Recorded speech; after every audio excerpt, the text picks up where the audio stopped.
What's up, Cut Gang? It's Cliff again. I'm inside today, but we gonna go outside. I promise you. So I ordered something, and just as much as I took you guys on a ride, I bought something for myself. I already have one, but I had to buy something better.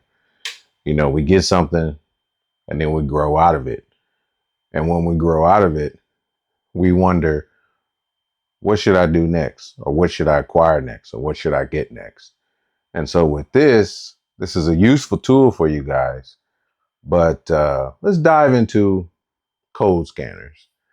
So when I first got into messing around with cars didn't have an ECU on it. I'm not that old, but we didn't have newer cars growing up. Like, we kept a car for a long time. And I think it was probably in my teenage years, we started getting newer cars and things like that.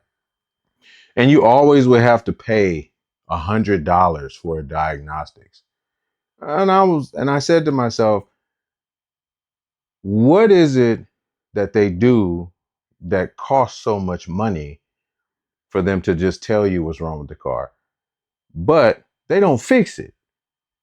And so I was like, well, the type of work I do that a lot. I mean, I have to fix problems. I have to go in very blind and figure out what's wrong, fix it, and I'm out. So I always wondered, what was it that they used? What was it that they did? And I remember back in the day, it was a machine probably big as this desk, if not bigger. And they would hook one cord up to your car, and it would be on a monochrome monitor and tell you a few things that's wrong with the car. And then they come back with I guess you could say it was an astronomical amount for back in the day. But even then, $100, $50, $60 just for them to tell you what was wrong with it. Let me just get to the point. Code scanners. If you're just a regular, I just want to get the code and figure it out, see what it possibly is, or see what part I need to change out, just get you a normal code scanner. You could spend under $100. However, as I always say, it does not give you detailed information on what it is that you need to change out. You could just clear the code and it's fine, and it could come back, but it just gives you the code number. So you have to go online and find out what that code means. Your little bit more expensive ones will tell you the exact part, and then you go on, wherever you get your parts from.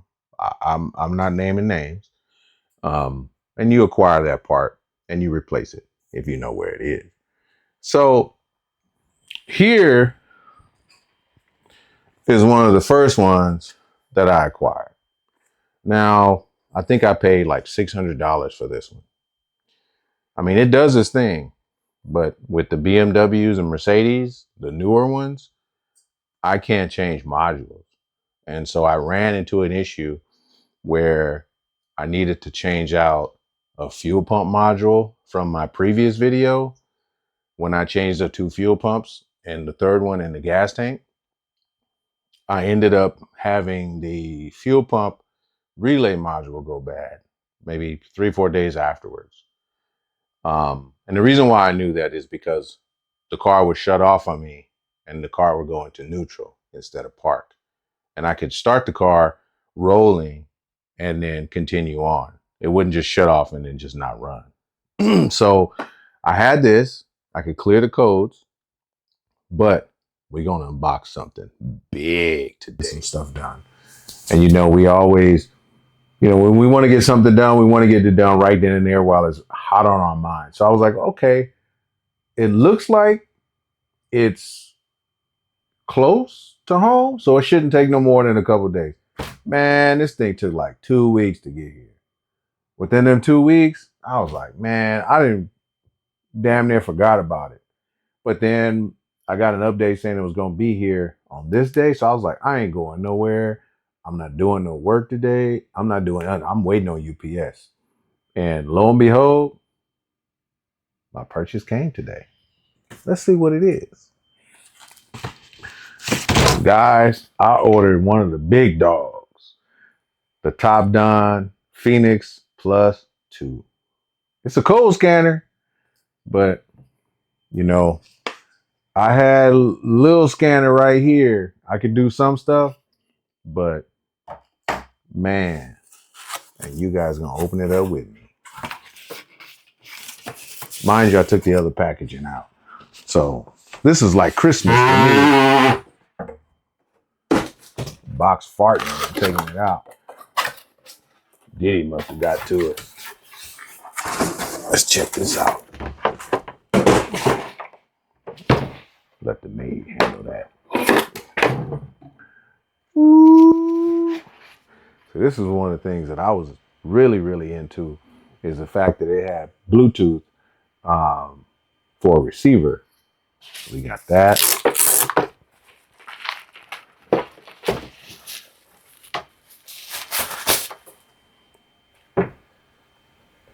Oh, this thing's got some weight to it.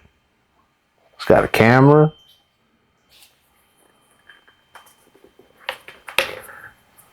Steering wheel holder. Only thing red on there is the power button. Look at this. Let's see how fast this thing boots up. We almost have 5 seconds, y'all. Look at that. And that's just beautiful right there. Look at that. The top done and done their thing. Look at that.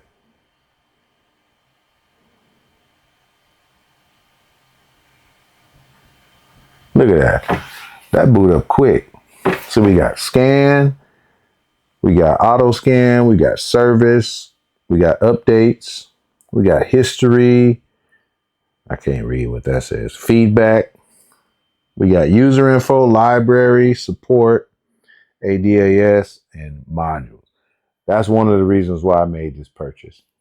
I'm gonna get this thing set up on Wi-Fi, and I'm gonna cut you guys back on when we're about to use it. So here we go, guys. Got the scanner hooked up, and it works on Wi-Fi. I actually fell in love with this thing. We're gonna do a scan. We're gonna choose BMW, and it's got a Bluetooth on there. As you can see, it's got the Bluetooth portion, I believe that. And so we're gonna do automatic. Turn the car off real quick.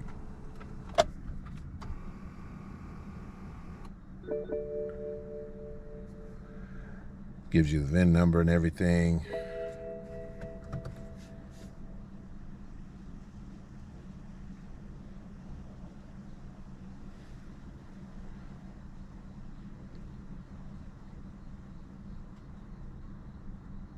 So while we waiting on that, you guys can see that.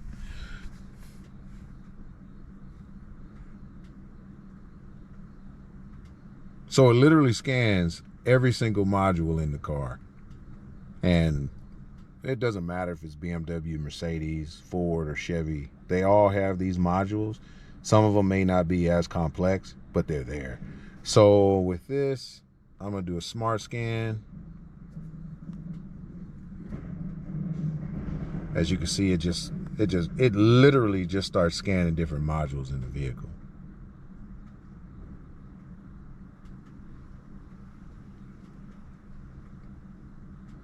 Everything with green is fine. Anything that shows up with red is not.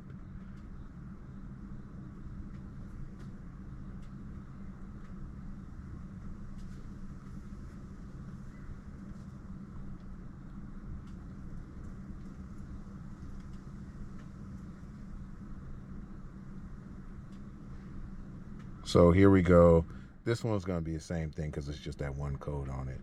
But let's get out of that. Let's go back in here.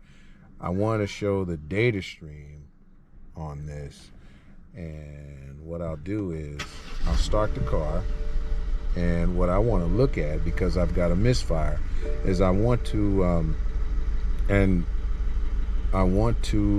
show you guys what sometimes goes on when you have a misfire. It's not all, it's not always, I'm going to look at the low pressure, and I also want to look, and mind you, a difference with this vehicle is there's two different fuel rails on here. There's a rail on the left and there's a rail on the right, but they're tied into each other, but they do have a sensor on it.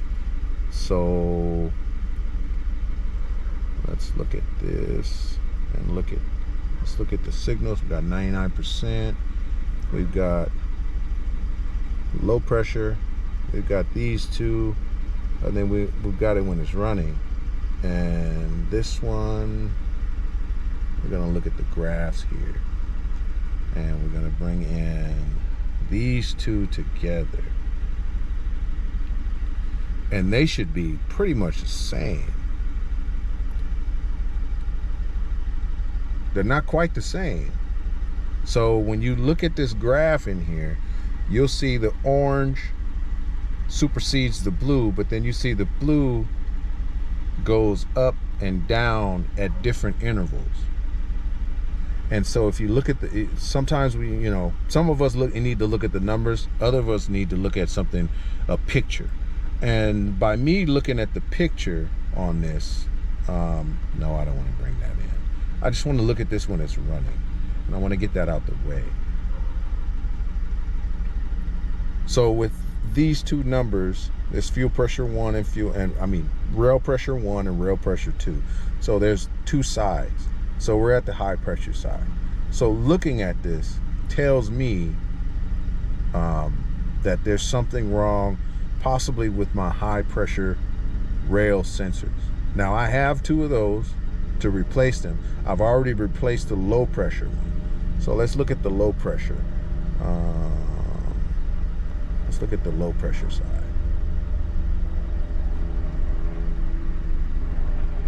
Now the low pressure side, it's fluctuating with sending fuel to those two high pressure fuel pumps, but there's not really a way that I can say like, okay, this one is bad, because there's only one.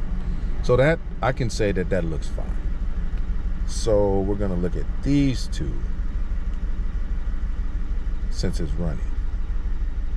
Sometimes they add up, sometimes they don't, as you can look at that.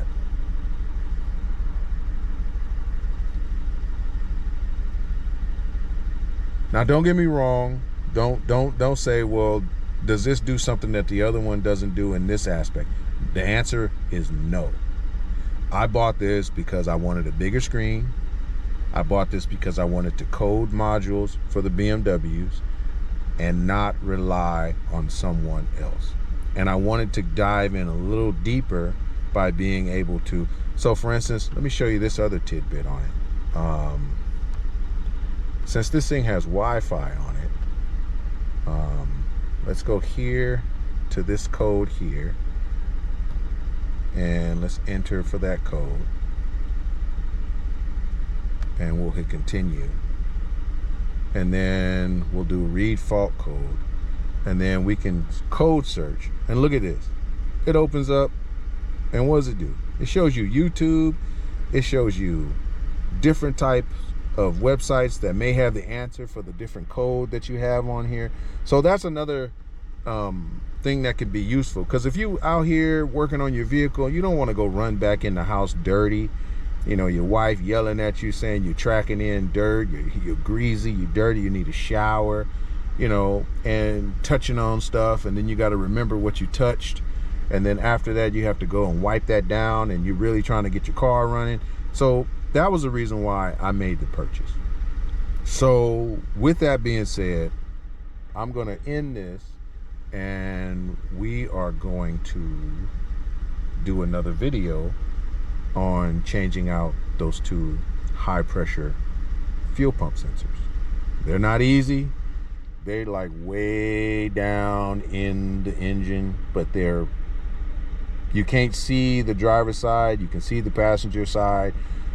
I'm not going to be lazy and change one. I'm just going to change both of them, because I've already, as I said before, I've replaced the low pressure fuel pump in the tank, I have replaced both high pressure fuel pumps with you guys, and I replaced the fuel pressure, the actual fuel pump relay module that's in the trunk. And now it's time to replace these high pressure sensors because of this misfire. And hopefully we'll be wrapped up with the fuel system on this BMW. So with that being said, let's wrap this portion up. So there you have it, the TOPDON Phoenix Plus 2 scanner. I mean, this machine right here, I mean, it does what it's supposed to do. I'm not knocking it because I bought it. If I would talk about it, why would I do that? Because I purchased it. I mean, it has literally, if that could focus, it literally has the same vehicles that this one does. I mean, this thing right here is by far a mean machine. I mean, look, it's got some weight to it. I mean, look at this thing when how it boots up. That's lovely right there. I mean, it gives you a little something to watch as it's booting up. And then after that, I mean, I fell in love with this thing already. I mean, I'm not going to use it for every single vehicle, but I am going to use it just to keep on trying it out and to see if there's some other nuances that I can actually do versus this one. But for the minor things that I need to do, I'll still continue to use this. I will still continue to use this. But enough with that. I want to get to you guys. I ask that you like, I ask that you comment, and I ask if you watch this and you like the content, please subscribe to me. You know, I've been on the fence with creating videos and posting them up on YouTube for about 4 years now. And it wasn't until I stumbled across Tulu TV, because I got a Regal just like his. Matter of fact, it's on my background here. I'll turn the camera a little bit so you guys can see it. That Regal right there, I was just trying to see if there was people doing things on it. And I stumbled across his channel. And what made me tune into his channel is because he was working on it himself. I see a lot of channels where they don't work on it. They take it somewhere and they show that, and they take it somewhere else, and they take it somewhere else, and they do not wrench on nothing. I'm not knocking them. You know, if you have the money and you don't have the skill, that's why certain people in certain fields of work make the big bucks, because they know, and they know that you know that they know that they can get stuff done. I'm not knocking them. But what I am going to say is, Tulu TV, major shout out to you. I salute you, Kat, for everything that you have done, because you have motivated me to create these videos to give to you all. And I appreciate that. I ask that you like, comment, share, subscribe. Cars in the Cut, signing out. Until next time, thank you for watching. I appreciate you guys.